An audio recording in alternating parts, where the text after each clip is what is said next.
इनके लबे रंगी की निछावर थी कि जिसने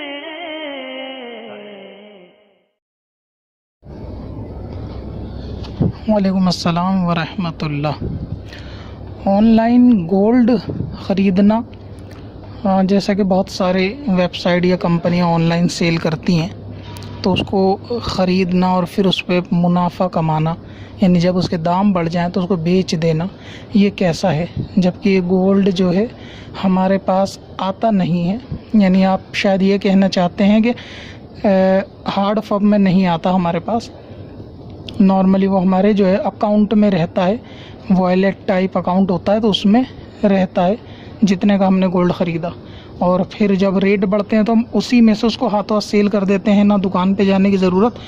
और तो क्या इस तरह कर सकते हैं? जबकि सोना हमारे पास आया नहीं और इसको बेच के नफ़ा कमा लिया गया। तो इस किस्म की ट्रेडिंग ऑनलाइन गोल्ड में होती है। तो ये जो ऑनलाइन गोल्ड ख़रीदना और बेचना है, यानी ख़रीद के नफ़ा लेकर बेचना या नुकसान में बेचना, ये जायज़ है। इसमें किसी किस्म की कोई ख़राबी या हर्ज वाली बात नहीं है। अगर गोल्ड में आपको लगता है कि इन्वेस्ट करने से बेनिफिट होगा तो आप उसको ऑनलाइन ख़रीद सकते हैं, अपने अकाउंट में रखें, जब आपका मन हो उसको बेच सकते हैं। अगर फ़ायदा मिले तो वो पैसा आपके लिए जायज़ है। ये किसी भी चीज़ को ऑनलाइन ख़रीदना और बेचना, यानी अपने सामान ही को ख़रीदना बेचना है, और सोने में तिजारत कोई हर्ज वाली बात नहीं है। तो इसलिए ऑनलाइन जो है किसी भी एप्लीकेशन के ज़रिए से अगर गोल्ड ख़रीदा जाएगा तो उसमें कोई दिक्कत नहीं, ख़रीद सकते हैं और जब दिल हो उसको बेच सकते हैं। इसका पैसा भी जायज़ है, इसका नफ़ा भी जायज़ है।